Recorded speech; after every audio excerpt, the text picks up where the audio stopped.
guys, this is Mrs. Thomas. Today we're going to talk about the difference between fiction and nonfiction. So today, to get us started, we're going to listen to a read aloud. I'm going to read to you the story of the Three Little Pigs. This version is written by Stephen Kellogg. And as I'm reading, I would love for you to be thinking about what is the beginning, the middle, and the end of the story. Okay? The beginning, the middle, and the end. The Three Little Pigs. Now, this is going to be a made-up story from the author's brain. So this is going to be a fiction story.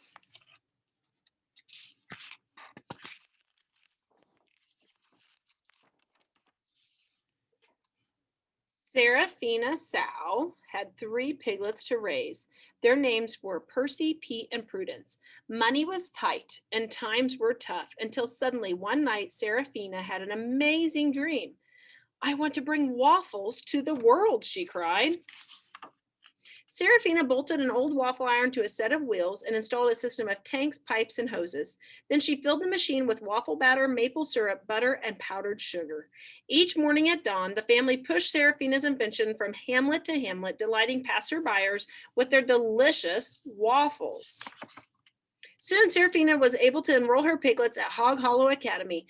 As the years passed, they did her proud in the classroom, on the basketball court, and in the school plays. When graduation day finally rolled around, Seraphina turned the waffle business over to her family. "I shall retire to the Gulf of Pasta," she announced. "If you ever need my help, you can call me there." The 3 pigs operated the wafflery while they built new homes nearby. Percy wove straw into a cozy bungalow. Pete put together a log cabin, and Prudence constructed a brick cottage. The wafflery continued to prosper, and life hummed along happily. That is, life hummed along happily until a wolf named Tempesto showed up. "Howdy, ham. Howdy, bacon. Howdy, sausage," he growled. "Butter yourselves and hop on the griddle. I'll eat you for breakfast." We only sold waffles," replied Pete nervously. "What flavor would you like?" "I hate waffles," the wolf snapped back. "I want you." Tempesto lunged forward, but in his eagerness to grab the pigs, he overturned the wafflery. Percy, Pete, and Prudence fled to their homes. A few minutes later, Tempesto was pounding on the door of Percy's bungalow. "Open up, pork chop," he demanded, "or I'll huff, I'll puff, and I'll flatten this dump." Percy frantically scribbled a plea for help on a paper airplane and launched it in the direction of the sheriff's office.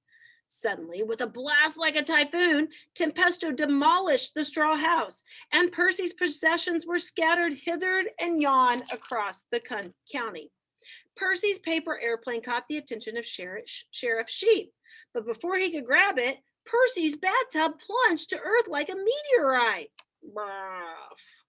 Meanwhile, Percy had reached Pete's cabin one step ahead of the wolf. "Let me in or I'll trash this woodpile," roared Tempesto. "No, no, no, not by the hair on our chinny chins," cried Percy and Pete. With the force of 17 chainsaws, the wolf reduced the cabin to sawdust. Zoo-ow! The 2 brothers were blown clear to the brick cottage where Prudence whisked them safely inside. In a few moments, the wolf was battering the door. "Surrender, you cowardly swine," he bellowed, "or I'll huff, I'll puff, and I'll blast this pigsty to pebbles." "Bombs away!" squealed the pigs. A barrage of watermelons, pumpkins, cantaloupes, grapes, and assorted pastries caught Tempesto completely by surprise and knocked him flat. The wolf sprang to his feet, foaming with fury. "This means war," he hollered. "Total war." Throughout the rest of the day and night, Tempesto savagely bombarded the little cottage. Boom, bloof, blam, boom, bop, boom. But by the dawn's early light, the frustrated wolf could see the brick walls were still standing. "It's time to change tactics," he growled. Tempesto grabbed a garbage bag and began furiously huffing and puffing. The bag swelled like a hot air balloon and soared aloft. "Set the table, piggies," cried Tempesto gleefully. "Breakfast is served." Just then, a taxi cab pulled up to the cottage. The pigs were flabbergasted to see their mother in the back seat. "I've come to the rescue," announced Seraphina. "How did you know we needed you?" cried the pigs. Seraphina explained that the paper airplane with Percy's message had fluttered clear to the Gulf of Pasta, where it landed in her salad. "Now, let's deal with that woof," she cried. Without further delay, the waffle iron was positioned in the fireplace. Meanwhile, the wolf launched himself down the chimney, screeching, "Here I come, piggies. You'll soon be sausages." "No, we won't, Woofy," Seraphina cried as the wolf slammed into the red-hot griddle. "You'll soon be a woofle. Woofle, woofle." The sizzling wolf staggered from the waffle iron, but before he could catch his breath, the pigs hosed him to the floor with a blast of maple syrup. Then they smothered him in butter, fogged him from head to toe with powdered sugar, and finished him off with a final squirt of syrup. "I surrender," he gasped.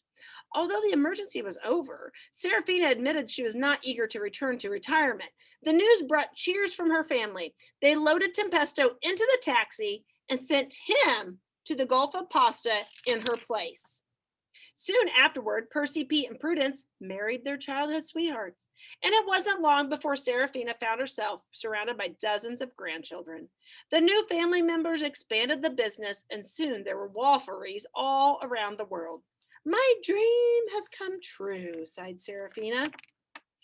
As for Tempesto, the waffle iron had steamed the meanness out of him. He gave up crime and spent the rest of his life as a mellow beach bum, lolling about on the Gulf of Pasta. Okay, so that's a little bit different version of the Three Little Pigs than you've maybe heard before, but a fun one for sure. All right, I gave you this page at the beginning today. So now pause the video right here, and fill out this side. Fill out the beginning of the story. Fill out what was the middle and what happened at the end, okay? The Three Little Pigs, beginning, middle, and end. Pause the video now. All right, you're back. You should have paused it. This should be all completed. Now we're going to work with the other side of our page, some pig research. So that piece was our fiction.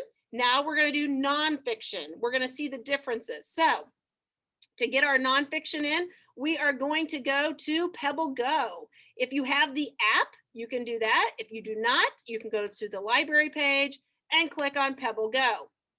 The login for Pebble Go is Liberty View. So you're going to go to sign in. And then in all lowercase, it's Liberty View. Pause the video if you need to know how to spell it. And then that's also the password, and then hit go.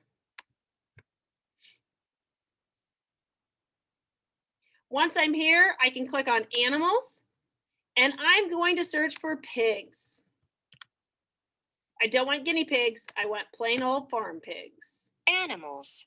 So at this point, I'm going to go through the body, the habitat, the food, the life cycle, fun facts, and I'm going to find the information I need for pigs. I'm going to write down some facts about the body. I'm going to go back here. I'm going to write down some facts about the body, the habitat, the food, and some extra facts. And then I'm going to draw a cool picture of a pig. Remember for your bibliography to write Pebble Go because you got the information from Pebble Go. So at the end of your library lesson today, this sheet should be completed. Please make sure your name's on the top. This should be your fiction section over the story that I read. This should be your nonfiction facts about pigs that you found on Pebble Go. And please make sure you write Pebble Go down here in the bottom. All right, you guys have a great day. And if you have any questions, let me know.